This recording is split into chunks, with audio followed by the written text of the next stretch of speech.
Hello everyone, welcome to C square classes. मेरा नाम है चिराग चुगानी और आज हम लोग पढ़ने वाले हैं पेप्टाइड बॉन्ड और साथ ही साथ डिस्कस करेंगे हम लोग रामचंद्रन प्लॉट। बट इससे पहले हम एक क्विक रिकैप देख लेते हैं कि पेप्टाइड बॉन्ड क्या है। हम लोग हालांकि इसका एक फर्स्ट अध्याय जो है वो कंप्लीट कर चुके हैं।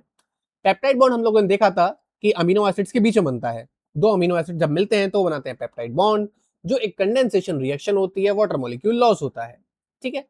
दूसरी बात हम लोग ये समझते हैं, दो अमीनो एसिड जुड़े तो डाइपेप्टाइड बनेगा, तीन जुड़े तो ट्राइपेप्टाइड, ऑलिगोपेप्टाइड एंड पॉलीपेप्टाइड बन जाता है जब बहुत सारे हो जाते हैं। कभी कभी हम लोग पॉलीपेप्टाइड और प्रोटीन को इंटरचेंजेबली यूज कर लेते हैं, बट ये दोनों इंटरचेंजेबली एक्चुअल में नहीं है।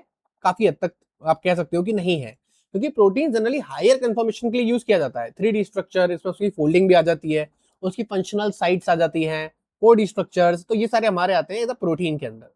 ये हम लोगों ने एक्चुअल पिछले लेक्चर में देखा भी था। और हमने ये भी देखा था किस तरीके से हमारे सामने अगर कोई पॉलीपेप्टाइड है तो उसका मास कैसे कैलकुलेट किया जाए।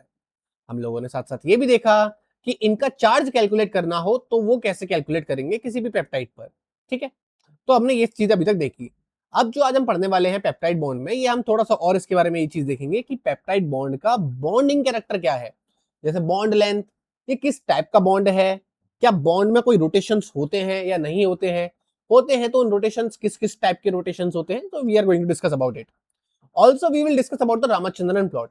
रामचंद्रन एक इंडियन साइंटिस्ट थे जिन्होंने बताया कि कोई भी अमीनो एसिड किसी भी ग्राफिकल एरिया में किस किस स्पेस को ऑक्यूपाई करेगा, डिस्कस करेंगे अभी हम। और साथ ही साथ वो ये बताते हैं कि अगर कोई स्ट्रक्चर अल्फा हेलिकल है या बीटा शीट स्ट्रक्चर है तो उसे कैसे आइडेंटिफाई किया जाए। सो ये हम रामचंद्रन प्लॉट में डिस्कस करने वाले। So let's begin our topic. सबसे पहले आते हैं हमारी पेप्टाइड बॉन्ड। देखो पेप्टाइड बॉन्ड पहले एक बार क्विक वही देखते हैं कि बनता कैसे है, ये आपको पता है। अगर यहाँ पर हमारा एन टर्मिनल होता है, ठीक है, सिंपल सी बात। एन टर्मिनल पे यहाँ पर NH3 पॉजिटिव ले लिया हमने, और यहाँ हम लेके चलते हैं इसकी तरफ, क्या आएगा, एन के बाद आता है हमारा सी। ठीक है ना। कौन सा, सी अल्फा आता है। सी अल्फा के बाद आता है हमारा C00 नेगेटिव, और इसके साथ ही साथ ऊपर आता है एक H, एक होता है यहाँ पर हमारा R चेन। ग्लाइसिन के केस में R की जगह वो H हो जाता है। ठीक है, क्योंकि ग्लाइसिन सिंपल अमीनो एसिड है जिसमें हमारा कायरल कार्बन नहीं होता, सिंपल सी बात है। तो ये हम लोगों ने एक नॉर्मल अमीनो एसिड का स्ट्रक्चर होता है, ये हम लोगों ने अभी देखा। जब ये बॉन्ड बनाते हैं तब होता क्या है सीन, ये होता है हमारा एक N, यहाँ आ जाता है C अल्फा, फिर ये आ जाता है हमारा C जो डबल बॉन्ड O के साथ अरेंज रहता है, फिर ये आ जाता है हमारा N, N के साथ H अरेंज होता है, और साथ ही साथ फिर से ये रिपीटेटिंग यूनिट चालू हो जाती है, फिर ये C अल्फा, और फिर ये हमारा C जिसके साथ डबल बॉन्ड O, एंड ऐसे करके एंड सो ऑन चलता रहेगा। अब देखो, ये वाला जो पोर्शन है, मैं आपको यहाँ पे बताता हूँ कौन से पोर्शन की बात कर रहा हूँ। जो ये पोर्शन है हमारा, ये पूरा का पूरा अगर आप देखोगे तो हमने जो अमीनो एसिड का स्ट्रक्चर ड्रॉ किया था उसके अंदर आ ही रहा था। ठीक है। इस कार्बोक्सिलिक का एक O निकल जाता है, ये वाला O, और दूसरे अमीनो एसिड के H निकाल दो। ठीक है। या अगर हम नॉर्मल अमीनो एसिड बनाए तो यहाँ पे COOH होता है और यहाँ पे NH2 होता है, ये होता है ना। ये एक नॉर्मल अमीनो एसिड होता है NH2, C अल्फा, COOH, यहाँ पे एक हाइड्रोजन और साथ में R चेन, वो ड्यूटेराइन फॉर्म हो गई, ये नॉर्मल फॉर्म हो गई। तो इसका OH जाता है यहाँ से, और इसके अगले वाले नाइट्रोजन का एक H चला जाएगा, जिसकी वजह से यहाँ पे NH बनेगा। ठीक है। फिर ये C अल्फा, H, R, और यहाँ पर COO, और जैसे करके H जो है बनेगा। तो इस जगह पर हमारा एक पेप्टाइड बॉन्ड क्रिएट होता है, यहाँ से OH जाएगा और एक H जो इसके पास था नाइट्रोजन का वो चला जाएगा, तो इसकी वजह से H2O के वाटर मॉलिक्यूल का लॉस होता है। इसी वजह से हम इसे डिहाइड्रेशन रिएक्शन भी कहते हैं। हमने देखा था अभी तक, ये नया नहीं है इसमें। तो यहाँ पर जो बॉन्ड क्रिएट हुआ वो कहाँ कहाँ पर हुआ है, अगर आप देखोगे, ये बॉन्ड क्रिएट हो रहा है इन दोनों अमीनो एसिड के बीच में। यानी ये अमीनो एसिड 1 हो गया हमारा, और ये अमीनो एसिड 2 हो गया। इनके बीच में ये जो बॉन्ड है यही तो पेप्टाइड बॉन्ड है। ठीक है ना। ये होता है हमारा पेप्टाइड बॉन्ड। पेप्टाइड बॉन्ड की ना एक खासियत है, इन्होंने यहाँ पे बोला भी है, peptide bond is a partial double bond because of the resonance. अब बात क्या आती है, ये पेप्टाइड बॉन्ड जो है वो प्रॉपर डबल बॉन्ड नहीं है, वो एक ऐसा डबल बॉन्ड की तरह दिखता है हमें, बट ये डबल बॉन्ड है नहीं। अब इससे पहले हम एक छोटा सा रिकॉल करते हैं कि व्हाट इज डबल बॉन्ड। ठीक है। देखो होता क्या है, हम लोग जानते हैं कोवेलेंट बॉन्ड्स। ठीक है। कौन से बॉन्ड्स होते हैं जो शेयरिंग से बनते हैं, यानी शेयरिंग ऑफ इलेक्ट्रॉन से। ठीक है। हम लोगों ने अपने पहले बेसिक्स ऑफ बायोकेमिस्ट्री में पढ़ा भी था। ठीक है। तो ये शेयरिंग ऑफ इलेक्ट्रॉन से बनते हैं। अब हर एक जब बॉन्ड बनता है, तीन टाइप के होते हैं वैसे तो। कौन कौन से, सिंगल बॉन्ड, डबल बॉन्ड और ट्रिपल बॉन्ड।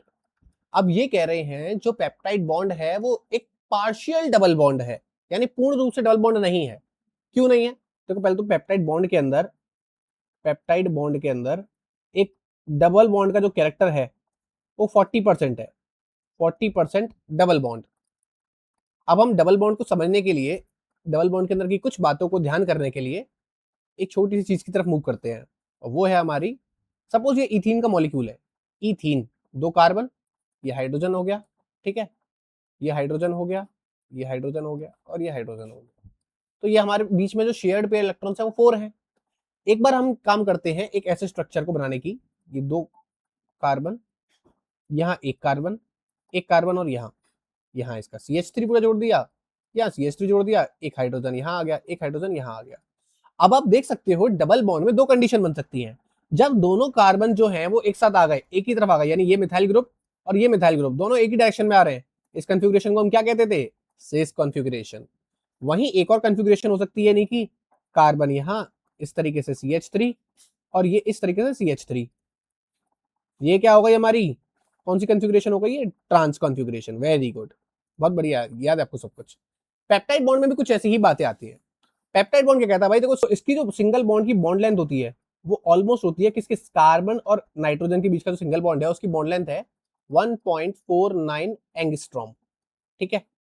वहीं अगर हम बात करें एक डबल बॉन्ड किसके बीच का, कार्बन डबल बॉन्ड नाइट्रोजन जो होता है उसकी बॉन्ड लेंथ होती है 1.27 एंगस्ट्रॉम, ठीक है। भी बॉन्ड की लेंथ को नापते हैं ना, तो हम ये चेक करते हैं, आपने पढ़ा था बॉन्ड लेंथ क्या होता है, तो हम चेक करते हैं एटम्स कितने दूर है आपस में। ये बॉन्ड लेंथ है कार्बन नाइट्रोजन सिंगल बॉन्ड की, ये कार्बन नाइट्रोजन डबल बॉन्ड की। बट हम बात कर रहे हैं as a partial double bond. ये क्यों है, क्योंकि पेप्टाइड बॉन्ड जो होता है, ये है हमारा पेप्टाइड बॉन्ड। पेप्टाइड बॉन्ड की जो बॉन्ड लेंथ है एक्चुअली है तो हमारा एक carbon single bond nitrogen, but इसकी बॉन्ड लेंथ है 1.33 एंगस्ट्रॉम। तो क्या ये डबल बॉन्ड से ज्यादा है, हाँ जी है। क्या ये सिंगल बॉन्ड से कम है, हाँ जी है। तो इस सिंगल और डबल बॉन्ड के बीच की बात है ना, तो इसलिए इसे हम क्या बोलेंगे, इसे हम बोलेंगे पार्शियल डबल बॉन्ड, ठीक है। समझ में आया पार्शियल डबल बॉन्ड क्यों कहते हैं, वो इसीलिए कहते हैं क्योंकि इसकी बॉन्ड लेंथ ना तो प्रॉपरली सिंगल बॉन्ड के रीजन में लाई कर रही है, ना ही प्रॉपरली डबल बॉन्ड के रीजन में। दैट्स वाई इसे हम पेप्टाइड बॉन्ड को as a partial double bond भी कहते हैं। तो इसके बारे में कुछ बातें और हैं। पेप्टाइड बॉन्ड क्या है हमारा, एक पोलर होता है, हैज पार्शियल यानी 40% डबल बॉन्ड कैरेक्टर, वही वाली बात, because of resonance and bond length, साथ में बॉन्ड लेंथ भी है। इसका रेजोनेंस जो आ रहा है वो बेसिकली बॉन्ड लेंथ की वजह से ही आ रहा है। अमाइड ग्रुप क्या बात आती है, भाई देखो अमाइड ग्रुप को पता है ना, C डबल बॉन्ड O, और ये बॉन्ड होता है NH से। इस वाले ग्रुप को हम क्या बोलते हैं, यहाँ पे एक बॉन्ड, यहाँ पे एक बॉन्ड, इसको बोलते हैं अमाइड ग्रुप। ये जो अमाइड ग्रुप है ये प्लेनर है, प्लेनर मतलब 2D है, 3D का मत समझो, जैसे हम पढ़ते हैं ना वैसे मिथाइन ग्रुप ऐसे टेट्राहेड्रल शेप पढ़ते थे हम लोग, तो ये वैसा नहीं है, ये 2D स्ट्रक्चर है इसका। इसकी यूजुअली कौन सी कॉन्फ़िगरेशन होगी, ट्रांस कॉन्फ़िगरेशन। क्यों, क्योंकि देखो भाई देखो, अगर यहाँ कार्बन है, ये डबल बॉन्ड हो गया, यहाँ ये अटैच हो रहा है नाइट्रोजन से, उसका हाइड्रोजन ऊपर जाएगा, फिर ये चेन आएगी नीचे, ये कार्बन का C अल्फा, फिर ये हमारा हो जाएगा C डबल बॉन्ड O, फिर ये NH। अब ये इस तरीके से क्यों हो रहा है, इसी को हम बोलते हैं ट्रांस कॉन्फ़िगरेशन। ये डबल बॉन्ड O यहाँ आ रहा है, इसका NH यहाँ आ रहा है। ये ट्रांस कॉन्फ़िगरेशन होने का रीजन ये है भैया कि देखो ट्रांस कॉन्फ़िगरेशन में स्टेरिक हिंड्रेंस कम हो जाता है, स्टेरिक हिंड्रेंस लेस है, अब इसीलिए ट्रांस कॉन्फ़िगरेशन में रहते हैं। तो peptide bond formation is a condensation reaction in which water is produced, ये हम लोगों ने देखा।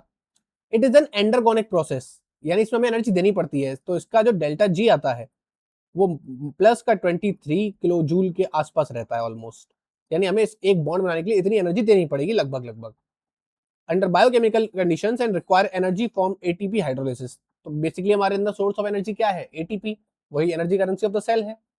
Due to resonance the peptide group is rigid and planar. अब रेजोनेंस की वजह से वो रिजिड हो जाता है क्योंकि वो as a partial double bond की तरह काम कर रहा है। सिंगल बॉन्ड के अराउंड में घूमना थोड़ा इजी होता है, लेकिन डबल बॉन्ड के अराउंड में वो घूमना थोड़ा, अब देखो एक ही है, एक स्ट्रिंग है, जैसे हमारे आप देखते हो जो हमारा फैन है वो एक शाफ्ट के अराउंड ऐसे मूव करता रहता है। अगर यहाँ पे 2 शाफ्ट होती तो मूव करना थोड़ा सा मुश्किल होता है ना। तो यहाँ पे यही वाली बात आप समझ के चलो, ऐसा एनालॉजी थी कि सिंगल बॉन्ड के अराउंड मूवमेंट इजी होता है, डबल बॉन्ड के अराउंड मूवमेंट थोड़ा सा डिफिकल्ट होता है as compare to the single bond. The O atom has a partial negative charge while H atom to N has a partial positive charge creating a small electric dipole। इसकी वजह से electric dipole भी create होता है क्योंकि covalent तो है ही है वो बॉन्ड, इलेक्ट्रिक डायपोल की वजह से एक अट्रैक्शन और बढ़ता है, इसकी वजह से इनकी बॉन्ड लेंथ कम हो जाती है। तो जो उन्होंने बोला the 6 atoms of peptide group lie in a single plane. कौन से 6 एटम्स की बात कर रहे हैं? सिंगल प्लेन का मतलब ये है, जैसे आपको बताता हूँ एक सेकेंड, ये बात कर रहे हैं 6 एटम्स हमारे ये वाले, जैसे कि यहां से लेके चलो C alpha, C double bond O, N H, और यहां पर फिर से सी अल्फा। तो ये हमारे जो 6 एटम्स हैं, यू कैन सी हेयर, ये ओ भी इसमें ले लेना, ठीक है ना। 1 2 3 4 ओ वाला 5 एच 6, ये 6 atoms lie in a same plane. Same plane मतलब अगर मैं अपने हाथ पे ड्रॉ कर सकता हूँ उसे, तो ये इस तरीके से, या फिर आप इस तरीके से कह सकते हो, जैसे आपको पेज पे दिख रहे हैं ना यहाँ पर आपको सामने स्क्रीन पर, ये एज इट इज इसी सेम प्लेन में लाई करते हैं। In the usual trans configuration the carbonyl O and amide H lie on opposite sides. यही तो किया हमने, ये O देखो ऊपर की तरफ आ रहा है और ये H नीचे की तरफ आ रहा है, तो यही तो हमें ट्रांस कन्फिगुरेशन होती है जो हम लोगों ने पीछे भी देखी। तो this is the trans configuration of the amino acids. तो अमीनो एसिड्स ज्यादातर जो है अपने पेप्टाइड बॉन्ड बनाते समय ट्रांस कन्फिगुरेशन में अरेंज हो जाते हैं, एक्सेप्ट प्रोलीन। प्रोलीन का केस भी समझाऊंगा आपको। देखो ये तो उन्होंने बताया कि बॉन्ड लेंथ के बेसिस पर जो हम लोगों ने आगे देखा, partial double bond character makes the peptide bond rigid and planar. देखो बाकी सभी अमीनो एसिड जो होते हैं, all amino acids lie in a trans configuration. Trans configuration, ये तो एक बात हो गई। दूसरी बात आती है हमारी, एक स्पेशल अमीनो एसिड्स है जिसका जो एक्सेप्शन है, प्रोलीन। प्रोलीन जो है ये सिस में भी लाई करता है और ये ट्रांस कॉन्फ़िगरेशन में भी आता है, क्योंकि प्रोलीन आप जानते हो कुछ ऐसा अमीनो एसिड्स है, ये एन हो गया इसका, ये इसका सी अल्फा हो गया, यहाँ इसका हाइड्रोजन हुआ, यहाँ इसकी आर चेन जो है वो घूम करके आपको पता है ना यहीं आके लग जाती है, तो ये उसकी कार्बोक्सिल ग्रुप हो गया, ये इसकी आर चेन ऐसे करके कुछ अरेंजमेंट बना लेती है, ये हो गया इसका NH ग्रुप। ठीक है, यहाँ पे NH2 भी आता है, नॉर्मली NH आता है। अब अगर बॉन्ड इसके थ्रू बना है, इस नाइट्रोजन के थ्रू पेप्टाइड बॉन्ड बन रहा है, इसका मतलब प्रोलीन किसी अमीनो एसिड के बीच में है, ना स्टार्टिंग में ना एंडिंग में है। ठीक है, यानी अगर ये स्टार्टिंग में होता प्रोलीन तो हम कह सकते थे कि इस एन के साथ बॉन्ड नहीं बनना, एन टर्मिनल फ्री है। बट अगर ये बीच में है तो इस एन के साथ बॉन्ड बनेगा ही बनेगा। यहां पर क्या क्रिएट होगा, एक पेप्टाइड बॉन्ड। अगर यहाँ पेप्टाइड बॉन्ड है तो इसकी संभावना ये है कि ये एक बार सिस बने, बाकी ट्रांस, 4 बार ट्रांस, तो 1:4 के रेस्पेक्टिव रेशियो में ये पेप्टाइड बॉन्ड फॉर्म कर सकता है, वो भी सिस कन्फिगुरेशन में। बाकी सभी अमीनो एसिड्स ट्रांस बनाते हैं, ठीक है, स्टेरिक हिंड्रेंस को अवॉइड करने के लिए। बट इसकी दो फॉर्म एग्जिस्ट कर सकती है, सिस एंड ट्रांस, और रेशियो क्या है इनका, 1:4। एज अ CSIR के पॉइंट ऑफ व्यू से प्रोलीन का एक बेसिकली हमारा एक्सेप्शन जो है उसे स्पेशल केस बनाता है, क्वेश्चन आने की संभावना बढ़ जाती है। तो this is what is happening here. You can see here, ये एक डाइपेप्टाइड है, इसका जो लोन पेयर है वो किस तरीके से इस पर अटैक करेगा और अटैक करके पार्शियल डबल बॉन्ड की तरह यहाँ पे रेजोनेंस चलता रहेगा। ये रेजोनेंस ऐसा ही तो होता है। आप लोगों ने अगर मैकेनिज्म पढ़े हैं केमिस्ट्री में तो आप लोग जानते हो कि बेंजीन जो होता है उसके बॉन्ड्स घूमते रहते हैं। ठीक है, ये एक फॉर्म हो गई इसकी, ये बेंजीन की इसकी दूसरी फॉर्म हो गई। तो ये ऐसा क्या होते हैं, आपस में इंटरकन्वर्टेबल होते हैं, इनके बॉन्ड घूमते रहते हैं, तभी हम बेंजीन को ज्यादातर ऐसे गोल घुमा के दिखा देते हैं रेजोनेंस के फॉर्म में, है ना। सो this is the resonance is happening here. Okay, so resonating structures दिखाएं एक बार इनके कैसे दिखेंगे आपको। ये देखो डबल बॉन्ड O है। अब बॉन्ड एंगल समझना जरूरी है, फाई और साई। इसको हम बोलते हैं, ग्रीक लेटर है साई, ये होता है हमारा फाई। एक और ले लेंगे हम ओमेगा, और एक और ले लेते हैं हम शाई। ठीक है, ये बॉन्ड एंगल थोड़ा सा समझना क्यों जरूरी है। देखो साई का मतलब क्या होता है, साई ऐसा लगना आपको जैसे सेम से मिलता हुआ, साई सेम, एस से चालू हो रहे हैं। तो जो बॉन्ड होता है हमारा सी अल्फा और सी के बीच में, अब सी अल्फा और सी कौन सा है, ये बॉन्ड जो आपको दिख रहा है, ये बॉन्ड आपको ऊपर दिख भी रहा होगा, ये देखो उन्होंने क्या डिनोट किया ऐसे साई से, है ना, सी अल्फा और सी के बीच में। दूसरा जो फाई होता है वो क्या होता है हमारा सी अल्फा और एन के बीच का बॉन्ड। ठीक है, या आप एन सी अल्फा कह सकते हो, ठीक है ना, क्योंकि एन हमारा आगे आता है, जनरली हम यूजुअल कन्फिग्रेशन में एन को आगे रखते हैं, सी अल्फा को पीछे रखते हैं। तो या तो आप सी अल्फा एन बोल लो, और एन सी अल्फा के बीच का जो बॉन्ड है ये हमारा क्या कहलाएगा, फाई। ठीक है, एक अमीनो एसिड में यही तो होता है ना, सी अल्फा, यहाँ पर कार्बोक्सिल का C double O bond group, यहाँ पर NH ग्रुप। ठीक है, अभी ट्रांस हमने सिस कन्फिग्रेशन बना दिया, अभी ये H हो गया, यहाँ R हो गया। तो ये जो बॉन्ड है सेम सेम के बीच में है, दोनों कार्बन है सेम सेम हो गए, ये हो जाएगा साई। ये जो बॉन्ड है डिफरेंस के बीच में हो जाएगा फाई। अब जो बॉन्ड आता है आर चेन और सी अल्फा के बीच में, वो हो जाता है शाई, सी अल्फा और आर चेन के बीच में। अब कौन सा बॉन्ड बचा, अब अगर हम पेप्टाइड में देखें तो एक और बॉन्ड बनता है, दैट इज पेप्टाइड बॉन्ड। तो omega is what, it is peptide bond. तो ये 4 टाइप के बॉन्ड्स क्रिएट होते हैं। क्यों? क्योंकि देखो इनके अराउंड ना एटम की जो रिंग है वो रोटेट होती है। फॉर एग्जाम्पल ये है, मान लो एक बॉन्ड है, ठीक है, इस तरफ एक अमीनो एसिड है, इस तरफ दूसरा अमीनो एसिड है। ये मान लीजिए ये है कार्बोक्सिल टर्मिनल, ये है एन टर्मिनल, ठीक है, मतलब एन वाला टर्मिनल नहीं, एन वाली जो साइड है NH C डबल बॉन्ड हो। ये ऐसे आपस में रोटेट कर सकते हैं, बट एट सम एक्सटेंट, क्योंकि हमें पता है पेप्टाइड बॉन्ड डबल बॉन्ड होता है, तो यहाँ जो मूवमेंट होगा वो थोड़ा बहुत होगा, बहुत ज्यादा मूवमेंट नहीं हो पाएगा।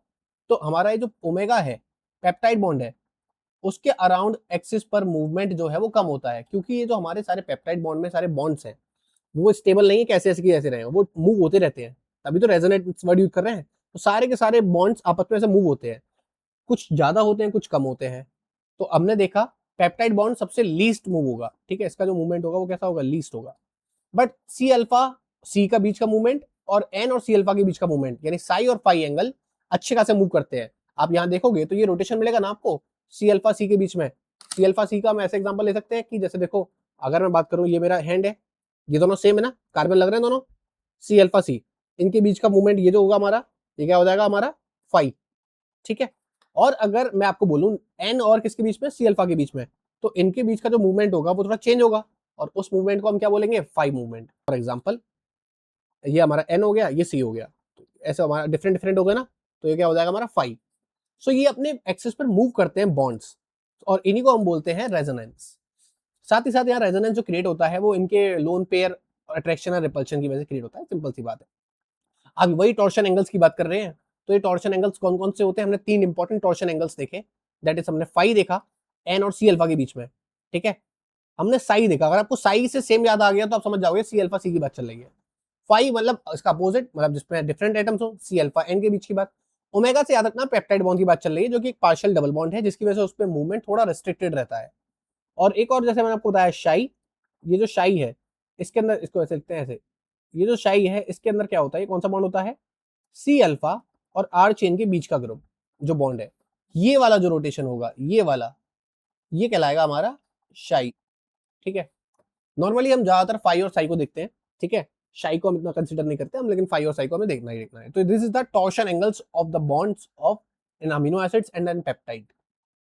अब देखो नॉर्मली जो इनकी रेंज होती है मूव करने की, आप जानते हो ना, अगर जैसे ये है, ये ऐसे पड़ा था, ये मूव करके बिल्कुल ऐसे आ जाए, ये कितना एक्सिस, कितना रोटेशन हुआ, 180 डिग्री, ये 180 डिग्री हुआ ना।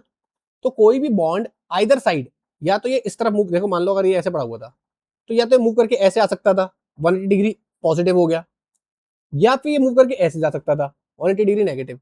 तो ये या तो ऐसे मूव करेगा या फिर ऐसे मूव करेगा, लेकिन दोनों साइड 180 डिग्री मूव कर सकता है। एक सर्कल कितने डिग्री का होता है, 360 डिग्री का। आइए ड्रॉ करके दिखाते हैं। ये पूरा एक सर्कल है, ये कितना है, 360 डिग्री का है। अगर यहाँ से कोई ऑब्जेक्ट है जो मूव करके इस तरफ जा रहा है, ये इस तरफ गया, तो ये 180 डिग्री हो गया, ठीक है, ये एक्सिस ऑफ रोटेशन हुआ, है ना। तो ये इस तरफ 180 डिग्री मूव कर सकता है, और या तो फिर ये अपनी एक्सिस से इस तरफ मूव करके आ सकता है। तो चाहे वो शाई हो, चाहे वो हमारा बेसिकली फाई हो, या फिर वो साई हो, दोनों ही प्लस माइनस 180 डिग्री में मूव कर सकते हैं, ठीक है, दोनों के अंदर इतना मूवमेंट हो सकता है। इस तरीके से ये ग्राफ के पूरे रीजन को कवर कर लेते हैं। But her direction, her amino acid सारे स्पेस को ऑक्यूपाई नहीं कर सकता, बिकॉज ऑफ स्टेरिक हिंड्रेंस। अगर वो बहुत ज्यादा क्लोज क्लोज आ जाएंगे एटम्स, तो वो रिपेल करेंगे ना, तो स्टेरिक हिंड्रेंस की वजह से सारी कंफर्मेशंस और सारे ग्राफ के स्पेस को ऑक्यूपाई करना पॉसिबल नहीं है, ठीक है। हम जैसे बनाते हैं ना ग्राफ, ये हम बनाते हैं, यहाँ हम कौन से बनाते हैं, वाई एक्सिस, ये हम बनाते हैं एक्स एक्सिस, ये तरफ पॉजिटिव, ये इस तरफ नेगेटिव, ये इस तरफ पॉजिटिव और ये इस तरफ नेगेटिव। अगर हम इस ग्राफ को कंसिडर करें, तो इस ग्राफ में कोई अमीनो एसिड या पेप्टाइड हर जगह को कवर करेगा, ऐसा पॉसिबल नहीं हो सकता, क्योंकि कुछ कुछ जगहों पे स्टेरिक हिंड्रेंस इतना ज्यादा होता है कि वहां पर लीस्ट और बेसिकली ना के समान कोई बॉन्ड बन पाता है, ठीक है, उस रीजन में। तो ये हुई हमारी बात, इतना क्लियर हुआ। यही ग्राफ को रामाचंद्रन ने बताया, उन्होंने इस चीज को बताया कि हम इस ग्राफ से क्या क्या प्रिडिक्ट कर सकते हैं। तो इसी को इसलिए हम वहां पे जाकर के रामाचंद्रन प्लॉट के नाम से भी स्टडी करते हैं। तो आ जाता है हमारा Ramachandran plot, useful for analysing protein structure. कि प्रोटीन में अब देखो एक चीज समझते हैं, एक अमीनो एसिड दूसरे से जुड़ा, तीसरे से जुड़ा, चौथे से जुड़ा, पांचवे से जुड़ा, और ऐसे करके जुड़ते गए। इसको हम क्या बोलते हैं, इसको हम बोलते हैं प्राइमरी स्ट्रक्चर। अभी हम जो पढ़ रहे हैं एक तरीके से प्राइमरी स्ट्रक्चर का ही पार्ट है पेप्टाइड बॉन्ड। फिर अगर हम बात करें, इसके बाद सेकेंडरी आता है। सेकेंडरी में क्या होता है, या तो ये बॉन्ड ऐसे अरेंज हो गए जिसको हम बोलते हैं अल्फा हेलिकल, या तो ये कुछ इस तरीके से अरेंज हो जाते हैं, इसको हम बोलते हैं beta sheets, parallel anti parallel जो भी होती है हमारी बीटा शीट्स बन जाती हैं। ठीक है, ये हमारी कौन सी हो जाती है, बीटा शीट। ये हमारे दोनों ही क्या बनाते हैं, सेकेंडरी स्ट्रक्चर। फिर आपको पता होगा टर्शरी स्ट्रक्चर भी होते हैं ऐसे ही, ये बीटा शीट्स और अल्फा हेलिक्स भी आपस में कई सारे फोल्ड्स हो जाएं जिसमें फोल्डिंग हो जाती है पूरी, तो ये टर्शरी स्ट्रक्चर हो जाता है। जस्ट इन्फॉर्मेशन, हम आगे इसको पढ़ेंगे। फिर आता है हमारा क्वाटरनरी स्ट्रक्चर, जब दो या दो से ज्यादा हमारे आपस में अलग अलग चेन्स इंटेंगल्ड हो जाएं, यानी एक से ज्यादा पॉलीपेप्टाइड चेन्स आ जाएं, फॉर एग्जांपल दिस, तो ये हमारा क्या हो गया, एज अ एक क्वाटरनरी हो गया, दिस इज क्वाटरनरी। ये हमारी इस तरीके से डायमेंशन आगे जाती है। रामाचंद्रन प्लॉट किस चीज के काम आता है, ये बताता है कि जो गिवन प्रोटीन है वो अल्फा हेलिकल स्ट्रक्चर में एग्जिस्ट करता है, यानी सेकेंडरी स्ट्रक्चर बता देगा आपको, either it can be an alpha helical और it can be a beta sheet. तो ये कंफर्म करने में काम आता है, पहला यूज। दूसरा यूज, अमीनो एसिड किस किस रीजन में लाई करेगा, कौन सा अमीनो एसिड किस किस रीजन में लाई करेगा, ये भी रामाचंद्रन प्लॉट बताता है। ठीक है, so this is the Ramachandran plot. You can see here कि ये हमारी वैल्यूज हैं +180 की। ठीक है, किसके लिए, साई के लिए। तो हम लोगों ने एक प्लॉट, ग्राफ प्लॉट किया, इस तरफ हमने लिया वाई एक्सिस पे हमने क्या लिया, साई लिया, एक्स एक्सिस पे हमने लिया फाई। ये हमारा बन गया ग्राफ जिसमें हमारी जो मैक्सिमम वैल्यूज जा सकती है 180 जा सकती हैं। दिमाग में आया कि 180 ही क्यों साहब, मैंने अभी आपको बताया एक सर्कल 360 डिग्री का होता है, ये समझा हो, या तो वो इस डायरेक्शन में मूव कर सकता है 180 डिग्री तक सेमी सर्कल, या वो इस डायरेक्शन में मूव कर सकता है। इस बेसिस पे क्लॉकवाइज और एंटी क्लॉकवाइज मूवमेंट हुआ। ये जो आपका चल रहा है ऊपर वाला, let me differentiate between that, तो ये जो मूवमेंट था, ये वाला मूवमेंट, ये किस टाइप का था, आप खुद सोच के देखो आपकी स्क्रीन के हिसाब से। अगर क्लॉक चल रही होती तो this is the clockwise movement, and this is what, ये क्लॉक के अपोजिट में जा रहा, तो this is the anti clockwise. In either direction it can go, दोनों ही डायरेक्शन में ये 180 डिग्री ही चल सकता है, क्योंकि 180 डिग्री के बाद हमारा क्या हो जाता है, एक ऐसा ये कंप्लीट हो जाएगा, उसके बाद तो फिर वो दोबारा अपनी घूम करके एक्सिस की तरफ बढ़ेगा। तो सबसे बड़ा डिस्टेंस क्या हो सकता है, 180 डिग्री, सबसे बड़ा एंगल, दिस इज 180 डिग्री। इसीलिए हमारी जो वैल्यूज है वो मैक्सिमम 180 डिग्री तक जाती है, पॉजिटिव से नेगेटिव तक बीच में, दोनों ही बॉन्ड की, चाहे वो साई हो चाहे वो फाई हो। इसके बेसिस पे हमारे कुछ रीजन सामने आते हैं, ये रीजन से बताते हैं कि इस रीजन में कौन कौन सी चीज एग्जिस्ट कर रही है। तो अमीनो एसिड्स के लिए ज्यादातर जो देखा जाएगा, आप कहाँ कहाँ देख सकते हो, इस क्वाड्रेंट में देख सकते हो, 4 क्वाड्रेंट है, इस क्वाड्रेंट में देख सकते हो, इस क्वाड्रेंट में और इस क्वाड्रेंट में। ठीक है, ग्लाइसिन एक ऐसा अमीनो एसिड है, ग्लाइसिन एक ऐसा अमीनो एसिड है जो बेसिकली बहुत सिंपल होने के कारण ऑलमोस्ट ऑल क्वाड्रेंट में मिलेगा। ठीक है, ऑल क्वाड्रेंट्स, क्वाड्रेंट्स बेसिकली मतलब क्वाड वर्ड जो 4 के लिए यूज किया जाता है। और प्रोलीन एक ऐसा अमीनो एसिड है जो इतना इनफ्लेक्सिबल है, इतना ज्यादा रिजिड है कि ये सबसे ज्यादा रेस्ट्रिक्टेड होगा, रेस्ट्रिक्टेड हाईली, मतलब हाईली रेस्ट्रिक्टेड लिख लेना। ठीक है, ये चीज समझ लीजिए आप।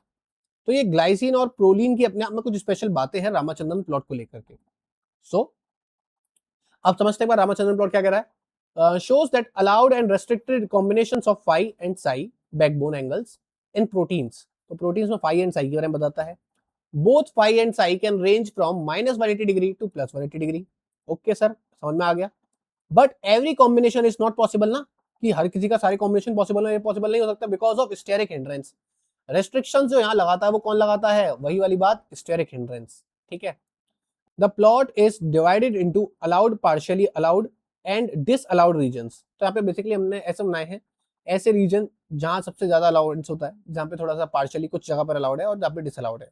ठीक है, अब जैसे अर्थ तो पूरी हैबिटेबल है, लेकिन आप हर जगह नहीं जा सकते ना, कुछ मिलिट्री बेस्ड एरिया है, जो आपकी जो एंट्री है, सिविलियंस की एंट्री है, वो रेस्ट्रिक्टेड है, जो सिविलियंस होंगे वो समझ सकते हैं। ऐसे ही कुछ कुछ जगह होती है जहां हम जा सकते हैं। ठीक है, अब जैसे मेल्स वॉशरूम में तो मेल्स जाएंगे और फीमेल्स फीमेल्स हो जाएंगी, दोनों की अपोजिट जेंडर के वॉशरूम में तो एंट्री जो है वो बेसिकली क्या है, पाबंद है। So these are the just analogy कि आपके पास अलाउड तो है, मतलब बेसिकली है तो सही, वो चीज एग्जिस्ट तो करती है, बट आप बॉन्ड नहीं बन सकता वहां पर। Allowed regions represent energetically favorable conformations with minimum steric clashes, favorable hydrogen bonding। ठीक है, तो यहाँ पर स्टेरिक क्लैशेस जितने कम हो उतना ही ज्यादा वहां पर बेसिकली बॉन्डिंग क्रिएट हो पाती है, और रामाचंद्रन प्लॉट में वो उसी जगह पर रिप्रेजेंट हो पाता है। This regions correspond mainly to alpha helices, ध्यान दीजिएगा, beta sheets and other secondary structures. तो अल्फा हेलिक्स, बीटा शीट और अदर सेकेंडरी स्ट्रक्चर मतलब जो टर्न्स होते हैं हमारे, ठीक है ना। टर्न्स मतलब जैसे मान लो अगर ये प्रोटीन है तो ये यहाँ पे टर्न हो रहा है ना, तो ये जो है हमारे ये क्या हो गए, टर्न्स हो गए। Dark blue regions highly most permissible conformation, lighter regions less permissible. तो आपको दिख रहा है कि ये वाला जो है वो हाईली है, ठीक है, ये भी आपका क्या हो जाएगा, हाईली हो जाएगा। बाकी जो लाइट ब्लू है जितना लाइट है वो उतना ही लेस परमिसिबल, मतलब सबसे कम पॉसिबिलिटी है वहां पर किसी की एग्जिस्ट करने की। नेक्स्ट मूव करते हैं हम अपना, ये देखते हैं कि ग्राफ में कहां कहां से हम ये आइडेंटिफाई कर सकते हैं कि वो अल्फा हेलिक्स है या बीटा शीट है। और बीटा शीट है तो किस टाइप का है। अल्फा हेलिक्स दो टाइप का होता है, राइट हैंडेड और लेफ्ट हैंडेड अल्फा हेलिक्स। अब हेलिक्स किस तरीके से मूव कर सकता है, देखो, या तो वो ऐसे मूव कर सकता है या वो ऐसे मूव कर सकता है। तो वो राइट हैंडेड है या लेफ्ट हैंडेड अल्फा हेलिक्स से वो पता लग सकता है हमको। साथ ही साथ बीटा शीट किस टाइप का है, बीटा शीट्स भी ऐसी होती है हमारी, ये होती है कुछ इस प्रकार से, ये एंटी पैरेलल, और ये होती है हमारी पैरेलल बीटा शीट्स कुछ इस प्रकार से। तो ये कौन सी बीटा शीट है ये भी हम पता लगा सकते हैं इससे। देखो एंटी पैरेलल बीटा शीट के लिए रीजन दे रखा है, पैरेलल बीटा शीट यहाँ होगी तो पता चलेगा।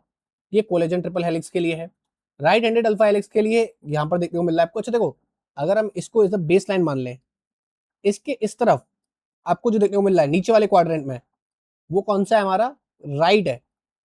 यानी राइट हैंडेड एक्चुअल में लेफ्ट हैंड साइड ग्राफ्ट में एग्जिस्ट करता है, वहीं लेफ्ट हैंडेड एक्चुअल में यहाँ पर कौन सा है, ये लेफ्ट हैंडेड है। लेफ्ट हैंडेड किस तरफ, आपके राइट हैंड साइड की तरफ एग्जिस्ट करता है। क्यों, अभी हम समझाते हैं एक मिनट के अंदर, क्योंकि वैल्यूज देखो ना आप कि भाई लेफ्ट वाले की जो वैल्यूज हैं वो दोनों के दोनों पॉजिटिव में आती हैं वैल्यूज, पॉजिटिव में, और राइट वाले की दोनों नेगेटिव में है, उसी वाले फाई और साई एंगल के कारण। तो आपको यहाँ देख सकते हो आप, इसके लिए राइट यहाँ आएगा और लेफ्ट यहाँ आएगा, ठीक है। So these are the possible areas where we can find the different type of secondary structure of the protein. अब ग्लाइसिन के लिए एक बात बोली है उन्होंने, ग्लाइसिन आपको पता है कि इसमें बीटा कार्बन नहीं होता है, अल्फा कार्बन ही है। ये कार्बन का कार्बोक्सिलिक ग्रुप हो जाएगा, और ये हो जाएगा हमारा NH2, ये हो जाएगा H, यहाँ भी आ जाता है H। तो ये सबसे ज्यादा फ्लेक्सिबल ग्रुप है। ये क्या है, फ्लेक्सिबल है। फ्लेक्सिबल होने की वजह से ये सबसे ज्यादा लीस्ट स्टेरिकली हिंडर्ड है। जो अभी तक हमने देखा वही वाली बात है, ये लीस्ट स्टेरिकली हिंडर्ड होगा। और इसके लिए अगर हम ग्राफ प्लॉट करने की भी कोशिश करें ना एक और, तो वो कुछ ऐसा भी आपको दिखता है। Suppose this is the Ramachandran plot for glycine. So इसमें अपीयरेंस कैसा आता है ग्लाइसिन का, कुछ इस टाइप से, ये कुछ इस टाइप से इधर भी एग्जिस्ट करेगा, इधर भी एग्जिस्ट कर सकता है, यहाँ भी, और ऐसे। सो इस तरीके से यहाँ पे इन हर जगहों पर ग्लाइसिन होगा। So glycine is the least sterically hindered. अब तो ये है हमारा ग्लाइसिन क्या है, occupy larger portion of the Ramachandran plot, simple बात है। फिर आती है प्रोलीन की, एक side chain forms a ring with the backbone nitrogen. तो ये जो नाइट्रोजन बैकबोन है उसके साथ रिंग बनाता है, जैसे कि ये वाले नाइट्रोजन की बात चल रही है, जिसकी वजह से रेस्ट्रिक्ट रोटेशन, यहाँ पे N और C अल्फा का जो रोटेशन है वो रेस्ट्रिक्ट हो जाता है, और प्रोलीन जो है सबसे ज्यादा स्मॉलर रीजन के अंदर एग्जिस्ट करता है, ठीक है, लीस्ट स्पेस ऑक्यूपाई करता है प्रोलीन। ठीक है, ये बात हमने पीछे पढ़ी थी। ये कुछ पॉसिबल बेसिकली फाई और साई की वैल्यूज हैं जो बताती हैं कि अगर वैल्यूज सामने आ जाए तो आप कैसे आइडेंटिफाई करेंगे। फॉर एग्जांपल अल्फा हेलिक्स, अब अल्फा हेलिक्स दो टाइप का है, ये दोनों वैल्यूज कैसी हैं, नेगेटिव की हैं, तो एक कौन सा वाला होगा, राइट हैंडेड होगा, राइट हैंडेड अल्फा हेलिक्स। अगर ये लेफ्ट होता तो लेफ्ट में क्या होता, वैल्यू सेम होती बस पॉजिटिव में, प्लस का 60 डिग्री, प्लस का 50 डिग्री, ठीक है। तो ये हमारा इसका क्लस्टर देखने को मिलेगा यहाँ पर। पैरेलल बीटा शीट के लिए -120 से +120 अच्छी खासी रेंज है बीटा शीट रीजन के लिए। एंटी पैरेलल बीटा शीट की जो अगर हम देखें, फाई जो एंगल होगा उसका -40 डिग्री, और साई जो एंगल होगा वो प्लस का 135 डिग्री होगा बीटा शीट रीजन के लिए। और बीटा टर्न्स जो आपको बताए थे टर्न्स क्या होते हैं, वो -60 डिग्री से +120 डिग्री के बीच में इनका टर्न लाई करते हैं। So these are the possible values of the Ramachandran plot. अब आता है हमारे सामने, अभी तक हमने जितनी भी सारी बातें पढ़ी थी, ये सारी बातें जो हम पढ़ रहे थे ग्लाइसिन के लिए या फिर प्रोलीन के लिए, ये सारी थी हमारी एल अमाइनो एसिड्स की। मैंने पता थी ना अमाइनो एसिड की दो कॉन्फ़िगरेशन होती है, अमाइनो एसिड्स की, कार्बोहाइड्रेट्स की। एल होती है हमारा लेवोरोटेटरी, ठीक है, लेवोरोटेटरी। अब आपको अगर ये थोड़ा सा ब्रीफ में समझना हो तो आप पिछली वीडियोस देख सकते हैं, उसमें मैंने बताया हुआ है एल अमाइनो एसिड्स के। लेकिन डी अमाइनो एसिड्स अगर होते हैं, जो मैं आपको बताया था डी अमाइनो एसिड्स, राइबोसोम तो डी अमाइनो एसिड्स को नहीं जोड़ सकता, उनका पेप्टाइड राइबोसोम नहीं बना सकता, हमारे अंदर तो बिल्कुल नहीं बन सकता। तो अगर वो राइबोसोम इंडिपेंडेंट मैनर में बन रहा है डी अमाइनो एसिड का पॉलीपेप्टाइड, तो उसके लिए किस टाइप का ग्राफ ऑब्टेन होगा, just opposite of the alpha L chiral. अब इसको यहाँ ले आओ, इसको यहाँ ले जाओ और इसको यहाँ ले जाओ, तो आप देख सकते हो यहाँ पर क्या हो जाएगा, एम्प्टी रीजन यहाँ आ गया, ये राइट हैंडेड अल्फा हेलिक्स जो यहाँ था वो इस तरफ आ गया, ठीक है। अब बीटा शीट ऊपर थी वो डाउन तरफ आ गई, और मतलब इस तरीके से फुल्ली अपोजिट ग्राफ हो गया, ठीक है। So this is the arrangement where the L and chiral basically L and D chiral amino acids change their positions. सो ये था हमारा रामचंद्रन प्लॉट। ये हमने देखा है किस तरीके से आइडेंटिफाई करता है। हम लोगों ने पेप्टाइड पढ़ लिया, अमीनो एसिड्स पढ़ लिया, रामचंद्रन प्लॉट पढ़ लिया। अब जो नेक्स्ट चीज हमने पढ़ने वाले हैं वो है हमारा बेसिकली पेप्टाइड्स बनते हैं तो उनकी सेकेंडरी कंफर्मेशन कैसे जाती है, टर्शरी कैसे जाती है, ये हमारे अपकमिंग टॉपिक्स होने वाले हैं। तो इसमें हम अल्फा हेलिक्स और बीटा शीट्स कवर करेंगे। सो अगर आप लोगों को वीडियो अच्छा लगा हो तो लाइक शेयर सब्सक्राइब तो कर ही देना, और दोस्तों को रिकमेंड कर देना एक बार।